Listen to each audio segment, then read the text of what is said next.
अभी हम topic start करें कॉचीज थ्योरम। और कॉचीज थ्योरम इस टॉपिक के अंदर पॉइंट क्या लिखा हुआ है देखो। Cauchy's integral theorem, if f of Z is an analytic function and if its derivatives f dash of Z is continuous at each point with in and on a simple close curve c, then the integral of f of z along the close curve c is zero, that is close integral f of z d z is equal to zero. ये जो भी अभी हमने पढ़ा है उसको दूसरे तरीके से कैसे लिख सकते हैं। और if f of z is analytic in and on a closed counter then closed integral f of z dz is equal to zero. ठीक है, ये जो भी अभी हमने पढ़ा है उसको मैं सिंपल तरीके से देखो यहाँ इस तरीके से बता रहा हूँ। अगर अपने पास ये z ये कॉम्प्लेक्स वेरिएबल है, इससे बना हुआ फंक्शन होगा वो f ऑफ z होगा। और इस f ऑफ z फंक्शन का अगर हमें इंटीग्रेशन निकालना है वो कैसे लिखेंगे हम, फिर हम लोग integration f of z dz, ठीक है, इस तरीके से लिखेंगे। अगर इंटीग्रल पाथ क्या कह रहा हूँ मैं, अगर इंटीग्रल पाथ ये क्लोज कर्व होता है तो उसे इंटीग्रेशन साइन के ऊपर सर्कल लिखकर शो दैट किया जाएगा और साइड में हम लोग given function as it is लिख देंगे, यानी कि f of z d z ऐसा लिखना होगा। ठीक है, इंटीग्रल साइन के ऊपर ये सर्कल का मतलब क्या होता है, इंटीग्रल पाथ कैसा होगा, क्लोज कर्व है। क्लोज कर्व अगर इंटीग्रल पाथ होता है उसे ही काउंटर कहा जाता है। ठीक है, और इसे रीड कैसे किया जाएगा, close integral f of z d Z इससे। इसका दूसरा नोटेशन क्या होगा, इंटीग्रल साइन हम लोग ड्रॉ कर देंगे, नीचे लोअर लिमिट की जगह पे हमें सिंपली सी लिखना होगा और साइड में ये f of z d Z लिखेंगे। ठीक है, इतना क्लियर है ये। इसका भी मतलब क्या हो जाएगा, ये क्लोज इंटीग्रल ये हो जाएगा। ठीक है, close integral f of Z DZ ऐसा हो जाएगा। या फिर और एक नोटेशन होगा, इंटीग्रल साइन आएगा उसके ऊपर ये सर्कल आएगा और नीचे लोअर लिमिट की जगह पर सी भी आएगा, यानी कि दोनों कॉम्बिनेशन यूज करने होंगे एट द सेम टाइम। और साइड में हम लोग फंक्शन लिखेंगे एफ ऑफ जेड डिजेड। ठीक है, इज इक्वल टू जीरो क्यों कह रहे हैं हम लोग, अगर पॉइंट्स कह रहा हूँ मैं, क्या कहा, अगर points with in the close curve है, क्या कहा, अगर points with in the close curve या फिर काउंटर है, देन इंटीग्रेशन की वैल्यू हमें डायरेक्टली जीरो पुट कर देनी होगी। ठीक है, क्या कह रहा हूँ मैं, अगर फंक्शन के अंदर हमें ऐसे पॉइंट्स मिल रहे हैं जो कि क्लोज कर्व के अंदर है या फिर काउंटर के अंदर है, देन हमें डायरेक्टली उस इंटीग्रल की वैल्यू क्या पुट कर देनी है, जीरो पुट कर देनी होगी। ठीक है, तो देखो आगे क्या लिखा हुआ है यहाँ पर हमने, ये close integral f of z d z is equal to zero कब होगा, अगर point close counter close circle के बाहर है तो ये ऐसा होगा। ठीक है, देखो टाइप वन लिखा हुआ है, problems on the type integral, इसका मतलब क्या रहेगा, ये close integral f of z d z ऐसा हमें रीड करना होगा, is equal to close integral, ये ऊपर फाई ऑफ जेड लिखा हुआ है और नीचे नीचे नीचे वाले पार्ट से हमें क्या मिलेंगे, पॉइंट्स मिलेंगे, जिसे हम लोग रूट भी कह सकते हैं या फिर पोल भी कह सकते हैं। नीचे मैंने क्या लिखा है, एक ब्रैकेट में जेड माइनस जेड वन और दूसरे ब्रैकेट में लिखा है जेड माइनस जेड टू। यहाँ पर जेड वन और जेड टू ये रूट से रहेंगे। ठीक है, d z where z one and z two are both outside the C, यानी कि यहाँ पर डिनोमिनेटर में हमें दो रूट मिलेंगे और दोनों के दोनों रूट कैसे रहेंगे, सर्कल के बाहर हो गए। यहाँ पर दो रूट दिखाए हुए हैं जो कि दोनों सर्कल के बाहर है, ये दो रूट की जगह पे डिनोमिनेटर में एक भी रूट हमें मिल सकता है। ठीक है, जो अगर सर्कल के बाहर रहेगा तो इन that case directly Cauchy's theorem से हम लोग क्या लिख सकते हैं, वो वाला पर्टिकुलर क्लोज इंटीग्रल कैसे दिखा सकते हैं हम लोग, इक्वल टू जीरो लिख देंगे। ठीक है, इस कंसेप्ट के ऊपर न्यूमेरिकल्स लेने के बाद आपको ये कंसेप्ट और अच्छी तरीके से समझ में आ जाएगी। देखो यहाँ पर क्या लिया है, evaluate close integral z plus two, denominator में लिखा हुआ है जेड माइनस थ्री, दूसरे ब्रैकेट में लिखा हुआ है z minus four d z, where c is the circle pot of Z is equal to one. ठीक है, ये वाला पार्ट हमेशा मेंशन होगा। यहाँ पे उन्होंने क्वेश्चन में नीचे ये सी लिखा हुआ नहीं है। ठीक है, इसका मतलब क्या करना होगा, हमेशा साइड में मेंशन किया हुआ है c is the circle, circle कैसा होता है, क्लोज ही होता है ना, mod of z equal to one. इसका मतलब ये दिया हुआ क्वेश्चन कॉची थ्योरम इसी टॉपिक से है। ठीक है, तो इस क्वेश्चन को आंसर करने के लिए हम लोग ये वाले एरो से शुरुआत करेंगे। सबसे पहले हमें क्या करना होगा, यहाँ पर जो भी क्लोज कर्व दिया हुआ है वो मेंशन करना होगा उसके सेंटर के साथ। तो देखो आंसर करने के लिए ये वाले एरो से शुरुआत करनी थी हमें, तो साइड में क्या लिख देंगे हम लोग, here close curve, close curve का मतलब क्या होगा, सर्कल दिया हुआ है। ठीक है, here close curve is circle. ठीक है, क्या लिखना है हमें, here close curve is circle with centre eight, with centre, centre कहाँ पर, इस सर्कल का ओरिजिन पे, मॉड ऑफ जेड इस दिखने के कारण इस सर्कल का सेंटर कहाँ पे होगा, ओरिजिन पे रहेगा। ठीक है, here close curve is a circle with centre at origin ऐसा लिखेंगे, at origin that is zero comma zero, and उसकी रेडियस कितनी है उस सर्कल की, radius is equal to one दी हुई है। ठीक है, इतना क्लियर हो गया। इसके बाद हमें गिवन क्वेश्चन लिखना होगा, इन इंटीग्रेशन जेड प्लस टू, ऊपर वाला पार्ट लिख दिया, डी नॉट में क्या लिखना है हमें, जेड माइनस थ्री लिखा, दूसरे ब्रैकेट में होगा Z minus four d z, ये दिया हुआ क्वेश्चन लिख दिया। ठीक है, टू गेट पॉइंट्स लिख देता हूँ, यहाँ पर क्या लिख देता हूँ नीचे, टू गेट पॉइंट ऐसा लिखा। पॉइंट को हम लोग पोल भी कह सकते हैं, ठीक है, या फिर रूट भी कह सकते हैं, लेकिन मैं हमेशा पॉइंट ये वर्ड यूज़ करूँगा। टू गेट पॉइंट हमें क्या करना होगा, डिनोमिनेटर वाले पार्ट को इक्वल टू 0 पुट करना होगा। तो ये लेट लिखा है z-3, ठीक है, एक ब्रैकेट में लिखा। दूसरे ब्रैकेट में क्या लिखूंगा, z-4 लिखूंगा। डिनोमिनेटर वाला पार्ट हमेशा हमें इक्वल टू 0 ही कंसिडर करना होगा टू गेट पॉइंट्स, ठीक है। तो ये z-3, ये z-4, इसका मतलब क्या हो जा रहा है, z इक्वल टू 3, 4 लिख दिया। ये मैंने डायरेक्ट लिख दिया। यहाँ पर देखो ये 3 और ये 4, ये दोनों पॉइंट्स कैसे रहेंगे, सर्कल के बाहर रहेंगे। कौन सा सर्कल, जिसका सेंटर कहाँ पर होगा, ओरिजिन पे रहेगा, और जिसकी रेडियस कितनी है, 1 है, ठीक है। तो ये 3 और 4 ऑब्वियसली हमें पता चल रहा है कि ये पॉइंट्स सर्कल के बाहर हो गए, ठीक है। तो हम लोग साइड में पॉइंट लिख देंगे, this point lies outside C, ठीक है, this point lies outside C, ऐसा लिख दिया। इसके बाद हमें एक सेंटेंस बाय डिफॉल्ट हमेशा लिखना होगा हर एक सम के अंदर, since F of Z is analytic, since F of Z is analytic in and on C, ठीक है। ये वाला स्टेटमेंट हम लोग बाय डिफॉल्ट लिखा करेंगे हमेशा हर एक क्वेश्चन के अंदर, मतलब हर एक क्वेश्चन के सॉल्यूशन के अंदर, ठीक है। तो हमें आगे क्या लिखना होगा, hence by Cauchy's theorem, hence by Cauchy's theorem. देखो कॉचीज थ्योरम क्या रहेगा, जो अभी हमने ऊपर रीड किया था, अगर पॉइंट सर्कल के बाहर है तो डायरेक्ट उस इंटीग्रल की वैल्यू क्या लिखनी होगी, हमें 0 लिखनी होगी, ठीक है। तो यहाँ पर क्या लिखा हुआ, हेंस बाय कॉचीज थ्योरम, हमें क्या लिखना होगा, close integral f of z d z is equal to 0, ऐसा लिखा होगा। यहाँ पर ये f of z d z ये फंक्शन क्या दिया हुआ था, इंटीग्रल z+2 डिनोमिनेटर में z-3 z-4 dz is equal to हम लोग डायरेक्टली 0 लिख देंगे, ठीक है। देयरफॉर इंटीग्रल ऊपर क्या आएगा, ये z+2 आएगा। यहाँ पर डिनोमिनेटर में फर्स्ट ब्रैकेट में हमें लिखना होगा z-3, दूसरे ब्रैकेट में लिखना होगा z-4 लिख दिया, ठीक है। यहाँ पर फिर dz आएगा इज इक्वल टू 0। यहाँ पर हमारा ये फर्स्ट क्वेश्चन कंप्लीट हो जाता है, ठीक है। इसके बाद सेम कंसेप्ट के ऊपर और एक क्वेश्चन कर लेते हैं। नेक्स्ट क्वेश्चन में देखो क्या दिया हुआ है, इवेलुएट क्लोज इंटीग्रल, ऊपर दिया हुआ है z+3, डिनोमिनेटर में दिया हुआ है z² -2z+5 dz, where c is the circle, mod of z-1 is equal to 1, ठीक है। तो इस क्वेश्चन को सॉल्व करने के लिए हम लोग ये वाले एरो से शुरुआत करेंगे। यहाँ पे देखो शुरुआत कैसे करनी होगी, हियर क्लोज कर्व, क्या लिखा है ये, या फिर क्लोज कर्व की जगह पे हम लोग सिंपली c भी लिख सकते हैं। Here close curve is circle, ठीक है। क्या कहा, instead of writing close curve हम लोग सिंपली सी भी लिख सकते थे। Here close curve is circle with centre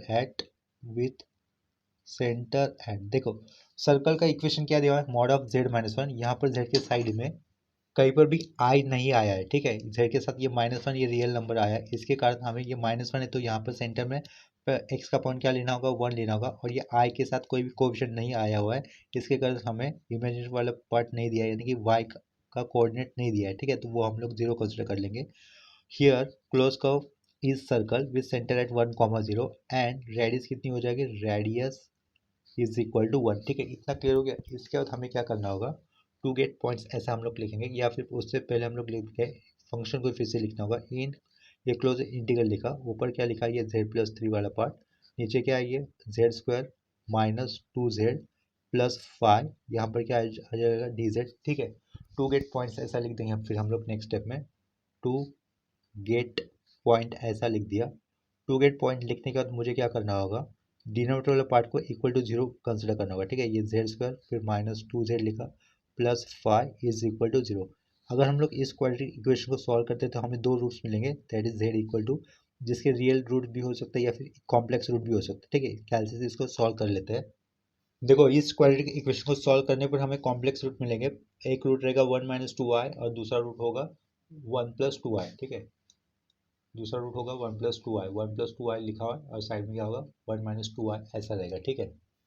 यहाँ पर फिर हमें पॉइंट्स क्या मिला है, 1 ± 2y ऐसे पॉइंट मिले। तो साइड में हम लोग चेक करेंगे whether this points lies inside c और आउटसाइड सी, ठीक है। तो साइड में हमें रफ डायग्राम ड्रॉ करना होगा, ये फ्री हैंड में पेन से ही बनाया तो भी चलेगा एग्जाम में भी। ये सर्कल ड्रॉ किया हुआ है, सॉरी ये एक्स एक्सिस ड्रॉ किया, इन कार्टेशियन एक्सिस पे यानी कि एक्स और वाई एक्सिस पे हमें वो सर्कल ड्रॉ करना होगा जिसका सेंटर कहाँ पे होगा, 1,0 इस पॉइंट पे होगा और जिसकी रेडियस कितनी होगी, 1 होगी, ठीक है। तो यहाँ पर ये इक्वल मार्किंग के साथ मैं यूनिट्स ड्रॉ कर रहा हूँ, ये लेंथ के लिए ये 1 हो गया, ये 2 हो गया, ये 3 हो गया, अप्रोक्सीमेट ड्रॉ कर रहा हूँ। ये हमें सेम यूनिट लिखने हैं यहाँ पर डिस्टेंस के, ठीक है, वो कम ज़्यादा नहीं करने, फिर डायग्राम थोड़ा सा गलत हो सकता है। ये -1 ये -2 और ये -3 और ऊपर की तरफ ये +1 कर दिया, ये +1, ये ऊपर की तरफ और ये 2 हो जाएगा, ठीक है। और ये ऊपर की तरफ 3 बनेगा लेकिन लिखा नहीं है, चलो। नीचे की तरफ ये -1 और ये -2 और ये नेक्स्ट वाला -3 कर देता हूँ, ठीक है। सेंटर कहाँ पे रहेगा, 1,0, यानी कि 1,0, ये 1 यहाँ पर रहेगा। y का 0 मतलब सेंटर यही वाला पॉइंट है, ठीक है। y का कोऑर्डिनेट है ही नहीं, तो उसको मैं क्रॉस कर देता हूँ, ठीक है। उसको मैंने चाहे फिर थोड़ा सा डार्क कर दिया, साइड में लिख देता हूँ, ये 1,0 सेंटर फिक्स हो गया अपना। 1,0 सेंटर फिक्स हो गया। सर्कल की रेडियस कितनी थी, 1 यूनिट थी, तो इसका मतलब यहाँ से लेकर एक रेडियस होगी, इसके आगे एक रेडियस होगी, उसके ऊपर 1 यूनिट रहेगी और उसके नीचे 1 यूनिट रहेगी, ठीक है। उसके नीचे वाला 1 यूनिट यहाँ पर और उसके ऊपर वाला 1 यूनिट यहाँ पर। लेफ्ट साइड में ये 1 यूनिट यहाँ तक, तो यहाँ पर एक एक्स्ट्रा सर्कल आएगा, ठीक है। सेंटर 1,0 होने पर सर्कल इस तरीके से ड्रॉ करना होगा ना हमें, 1 सेंटीमीटर रेडियस होने वाला, सेंटीमीटर कह रहा हूँ, 1 यूनिट रेडियस होने वाला, ठीक है। इतना क्लियर हो गया, ये सर्कल ड्रॉ किया हुआ। ये जो भी सर्कल ड्रॉ किया है जिसमें सेंटर क्या है 1,0 ये वाले पॉइंट पे और रेडियस कितनी है 1 है, ठीक है। इतना क्लियर हो गया। इसके बाद हमें चेक करना है ये जो 2 पॉइंट्स हमें मिले हैं 1+2 है और ये 1-2 है, whether this points lies inside c और आउटसाइड सी। आउटसाइड सी का मतलब रहेगा यहाँ पर क्लोज कवर, ठीक है। देखो पहला पॉइंट मैं ले लेता हूँ 1+2i, तो 1+2i लिखना है वो, तो 1+2i ये पॉइंट आएगा फर्स्ट क्वाड्रेंट में, लेकिन यहाँ से 1 और ऊपर 2i, यानी कि वो पॉइंट क्या हो रहा है, क्लियरली यहाँ से पता चल रहा है कि सर्कल के बाहर जा रहा है। और 1-2i यानी कि ये पॉइंट किस क्वाड्रेंट में होगा, फोर्थ क्वाड्रेंट में होगा। x प्लस है, y वाला पार्ट माइनस होने के कारण ये 1-2i ये वाला पॉइंट रहेगा फोर्थ क्वाड्रेंट में, जो कहाँ पे होगा, ये 1 तो राइट साइड में आएगा, पॉइंट यहाँ पे होगा, ठीक है। यहाँ पे होगा ये 1-2i वाला पॉइंट है और ये 1+2i वाला पॉइंट है। यहाँ पर हमें क्या पता चल रहा है कि ये दोनों के दोनों पॉइंट कैसे होंगे, क्लोज कर्व के बाहर होंगे, ठीक है। तो यहाँ पर हम लोग आगे लिख देंगे, टू गेट पॉइंट्स लिखा, यहाँ पर हमें पॉइंट्स मिले हुए, साइड में लिख देंगे this point, this both points lies outside C, ऐसा लिखना होगा, ठीक है। लाइज आउटसाइड सी, इतना क्लियर ही है। इसके बाद जो बाय डिफॉल्ट वाला लाइन हमें लिखना होता है तो वो हम लोग लिख देंगे, क्या लिखेंगे, since F of Z is analytic in and on C, ये वाला लाइन हमें बाय डिफॉल्ट हर एक क्वेश्चन के सॉल्यूशन में लिखना ही होगा, ठीक है। Since F of Z is analytic in and on C, C का मतलब होगा यहाँ पर क्लोज कर्व, ठीक है। तो नेक्स्ट स्टेप में हमें लिखना होगा hence by Cauchy's theorem, hence by Cauchy's theorem, क्या लिखेंगे हम लोग, हेंस बाय कॉचीज थ्योरम, ये थ्योरम है ये, एक close integral f of z d z is equal to कितना होता है, 0 होता है, ठीक है। तो यहाँ पर हमें क्या करना होगा, integration F of z d Z हमें जो दिया है वो लिखेंगे हम लोग, क्लोज इंटीग्रल है वो भी, क्योंकि यहाँ पर इंटीग्रल साइन के नीचे लोअर लिमिट की जगह पर सी लिखा हुआ है, ठीक है। ये दोनों नोटेशन एक ही बात के लिए स्टैंड करते हैं। तो ये क्लोज इंटीग्रल लिखा, साइड में फंक्शन क्या दिया हुआ है एक्चुअल में, z+3 न्यूमरेटर में और डिनोमिनेटर में क्या था, z² -2z+5, यहाँ पर d z is equal to 0, ठीक है। इसके बाद सेम कंसेप्ट के ऊपर और एक आखिरी क्वेश्चन कर लेते हैं अभी। नेक्स्ट क्वेश्चन में देखो क्या दिया हुआ है, evaluate close integral tan z dz where c is the mod z is equal to 1/2, ठीक है। तो इस क्वेश्चन को सॉल्व करने के लिए हम लोग ये वाले एरो से शुरुआत करना होगा, ठीक है। तो देखो यहाँ पर काउंटर क्या दिया है, काउंटर यानी कि क्लोज का क्या दिया हुआ है, mod z is equal to 1/2, इसका मतलब क्या होगा, काउंटर क्या रहेगा, सर्कल होगा जिसकी रेडियस कितनी होगी 1/2, तो वो हम लोग यहाँ पर मेंशन कर देंगे। हियर सी का मतलब क्या होगा, क्लोज का होगा, here c is circle, here c is circle with centre at origin, ऐसा हमें मेंशन करना है, विथ सेंटर एट ओरिजिन, ठीक है। दैट इज साइड में मेंशन कर देंगे सर्कल के कोऑर्डिनेट्स को 0,0 एंड रेडियस कितनी होगी, रेडियस इज इक्वल टू 1/2, ऐसा लिख दिया, ठीक है। इसके बाद हमें पॉइंट्स फाइंड आउट करने होंगे, पॉइंट्स किस कहाँ से फाइंड आउट करने होंगे, डिनोमीटर वाले पार्ट से। यहाँ पर tan z दिया हुआ है, डिनोमीटर में कुछ है ही नहीं, ठीक है। तो हम लोग देखो कैसे करेंगे इसको, इन लिखा, क्लोज इंटीग्रल क्या दिया हुआ है, वो tan z दिया हुआ है, साइड में आएगा ये dz इज इक्वल टू, यहाँ पर डिनोमीटर में कुछ है नहीं, लेकिन डिनोमिनेटर से ही हमें पॉइंट्स मिलते हैं, तो इसके कारण हमें tan z को स्प्लिट करना होगा। ये क्लोज इंटीग्रल सी लिख दिया, ऊपर क्या रहेगा, ये साइन z रहेगा, नीचे क्या होगा, ये कॉस z होगा, आगे क्या लिखा है dz, ठीक है। तो यहाँ पे क्या लिखा है, टू गेट पॉइंट ऐसा लिखा हुआ है। टू गेट पॉइंट्स मिलने के लिए हमें क्या करना होगा, डिनोमिनेटर वाले पार्ट को इक्वल टू 0 कंसिडर करना होता है, तो यहाँ पे क्या कर देंगे, cos z is equal to 0 ऐसा लिख दिया, ठीक है। तो cos z इक्वल टू 0 कौन से पॉइंट पे होता है, z की कौन सी वैल्यूज के ऊपर होगा, या फिर कॉस जेड कौन से रेडियन एंगल के लिए जीरो होता है, ठीक है। तो कॉस जेड वाई एक्सिस पे आता ही नहीं है, कॉस कोसाइन वाई एक्सिस पे आएगा ही नहीं, कोसाइन हमेशा एक्स एक्सिस के ऊपर आता है, ठीक है। तो इसका मतलब जेड की वैल्यू क्या होगी, Z is equal two plus pi by to होगा या फिर माइनस पाई बाय टू होगा। प्लस पाई बाय टू यानी कि एंटी क्लॉकवाइज मेजर करने पर, और ये माइनस पाई बाय टू कब, क्लॉकवाइज मेजर करने पर वाई एक्सिस के ऊपर, ठीक है। तो फर्स्ट वैल्यू क्या हो रही है जेड की, plus pi by to minus pi by to. इसके बाद 3 पाई by to minus 3 pi by to भी हो सकती है, लेकिन हम लोग फर्स्ट जो दो रूट आ रहे हैं उसको ही कंसिडर कर रहे हैं, ठीक है। तो cos z equal to zero ये हमें किस रूट पे मिलेगा, z equal to pi by two इस रूट पे मिलेगा, और ये माइनस पाई बाय टू ये वाले पॉइंट पे मिलेगा या फिर रूट पे मिलेगा, ठीक है। इतना क्लियर हो गया। इसके आगे क्या लिख सकते हैं हम लोग, देखो जेड की ये पाई की वैल्यू कितनी होगी, 3.14 रहेगी, ठीक है। 3.14 ये पाई की वैल्यू होगी।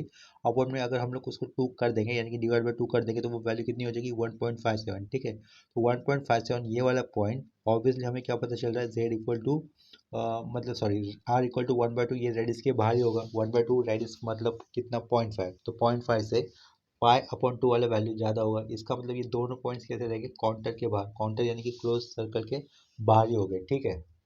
क्लोज सर्कल या फिर क्लोज कर्व बोल सकते हैं, सर्कल तो क्लोज ही होता है, ठीक है। तो नेक्स्ट स्टेप में हम लोग क्या मेंशन कर देंगे, this both point, this both point lies outside outside C, ठीक है।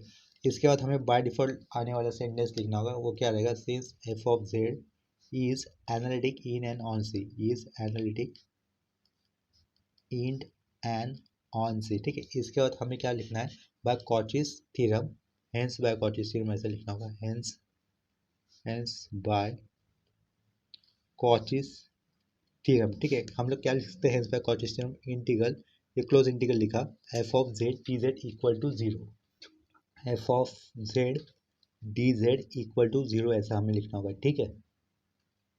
देयरफॉर फिर लास्ट स्टेप में हमें क्या करना होगा, दिया हुआ क्वेश्चन यानी कि जो क्वेश्चन में शुरुआत में दिया था वो लिखकर डायरेक्टली उसकी वैल्यू क्या लिख देंगे हम लोग, इक्वल टू जीरो पुट कर देंगे। ये क्लोज इंटीग्रल सी फंक्शन क्या था, ये tan z d z is equal to zero. यहाँ पर ये हमारा थर्ड क्वेश्चन कंप्लीट हो जाता है सेम कंसेप्ट के ऊपर, ठीक है। तो अभी हमने किस कंसेप्ट के ऊपर न्यूमेरिकल्स के, when the points lies outside C यानी कि लाइज आउटसाइड क्लोज कर्व, ठीक है।